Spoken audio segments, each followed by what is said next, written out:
I'm Catherine Mitchell. I'm the Director of Mitchell Law, and I'd like to welcome you to the Mitchell Law Tea Break, which is the first in an occasional series of films for HR professionals, and we'll be talking to you about interesting points in employment law which are quite current.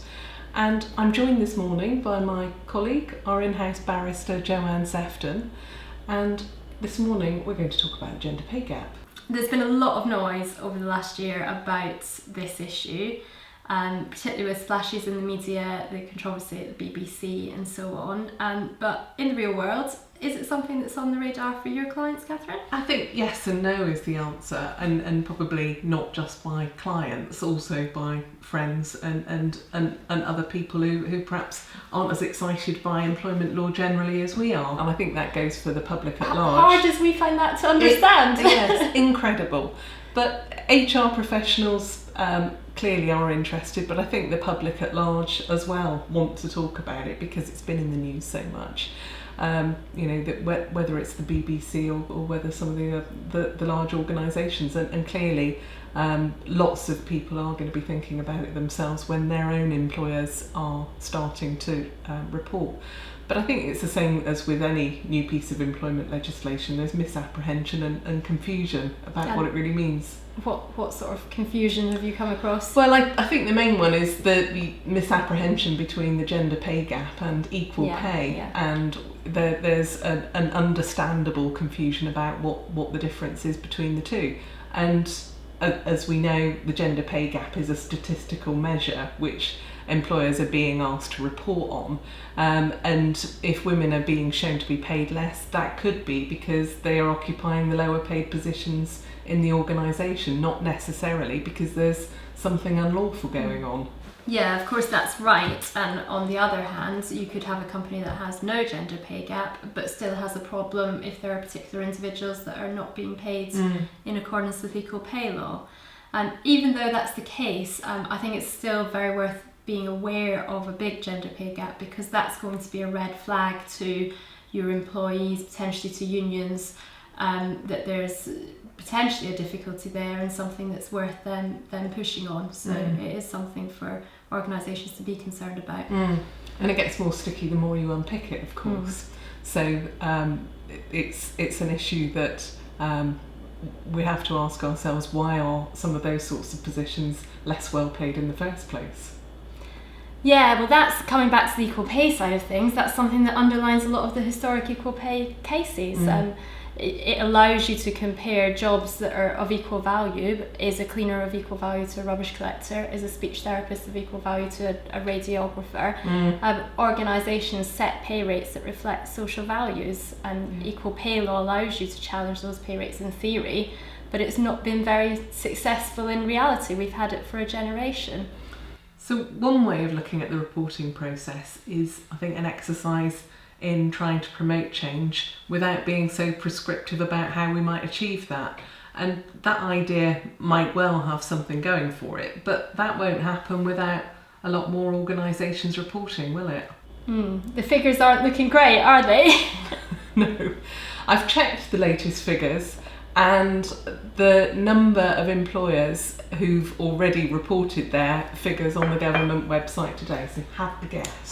We're recording 2nd of February. I know it was 500 a few weeks ago. We're getting closer. 1,500? No, not quite. No? 778. 778. As of the 2nd of February. So of about 8,000, we think. Yes. And I've certainly got a number of clients who are gearing up to file their reports in the next few weeks, but it's not really looking like we're going to be meeting the target overall. Well, the government's approach so far has been to try not to use a big stick, so there aren't particularly sanctions for failure to report that have been announced at the moment, and I guess they're going to find it difficult to introduce those sanctions if we do end up getting to end of March, start of April, and most organisations don't have it up there. Yeah. Well, I think that's very much the stage 2 point, isn't it? To start thinking about what is up there and what's going to happen about those who haven't complied. What are we going to do about it at a corporate level, government level and a society level? And I suppose the other thing about underreporting is that there's evidence that some organisations have been doing the number crunching but not actually reporting it. And they might want to hold on to the figures for a variety of reasons, including waiting until the weight of what's out there might allow them to slip their perhaps less than rosy looking pictures under the radar. So they're going, you show me yours and I'll show you mine. I think so. I have some clients in that camp. and that's the exciting thing, and I think nobody doubts that the clear gaps are going to be showing across the sectors. But whose job is it to close them? Is it the employers? Is it the governments? Is it societies? Yeah, I think that's a question that we're going to see an awful lot of debate on over the next few years.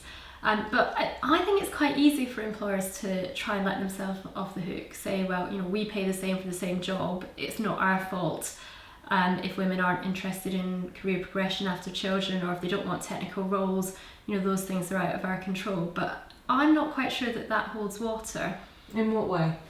Well, for example, we had a college client who had some really quite bad figures a couple of years ago. They undertook an audit, they didn't like what it showed, and they made an effort to change things. And it was really surprising and heartening how much of a difference they managed to make in just that 2-year period. They weren't paying women less for the same role. There probably wasn't an equal pay risk, so they could have just shrugged their shoulders. But instead they decided to really try and do something about it. And how did they achieve that? Well, they did a number of things. A lot of it was around returners, so they looked at how their pay scale interacted with women returning to work and made sure that they weren't being penalised for that. And then I think they looked at the whole structure and at progression through the organisation as well. I think that's great, and it's going to give them something to shout about in terms of employee relations as well as things like recruitment. Absolutely, yeah, it turns into a good news story. It does. Speaking of news, we can't really end it without talking about the BBC, can we? No, I don't think so. And the crazy thing is that the BBC figures wouldn't have had to, that have caused such controversy, wouldn't have had to be reported under the gender pay gap regulations. No, that's true. I think they came under political pressure to do it because of where their funding comes from, because of the licence fee. And I think we also see that similarly with the University Vice-Chancellor cases, that it's seen in certain sectors that are publicly funded that you don't have a free rein just to pay anyone what you like. But I think it's all part of this gradual move towards more pay transparency, as it's recognised that drives scrutiny, and then the scrutiny potentially drives equality. Even organisations that aren't yet in the frame for that, I think, need to be seeing it as a trend and gearing up for more transparency in the future. It's certainly one of the possible next steps, once we've got all of the figures that we can out there, I think, is looking at businesses with larger gaps being forced to publish their pay grading structures, promotion policies, all that sort of information, so that we can look a bit deeper at the reasons behind it. I suppose the idea is that sort of scrutiny from employees and unions and even in media could be a bit more effective in closing the gap. Yeah, that's one of the possibilities that's been talked about. There's certainly a lot that's still to be decided, so it's a watch this space, see what everyone in the employer relations world does about it, and perhaps this time of year we'll be sitting here having tea and talking about it again. I have no doubt that will be the case. So thank you very much for joining us, and we look forward to seeing you again soon for another Mitchell Law Tea Break. Thank you.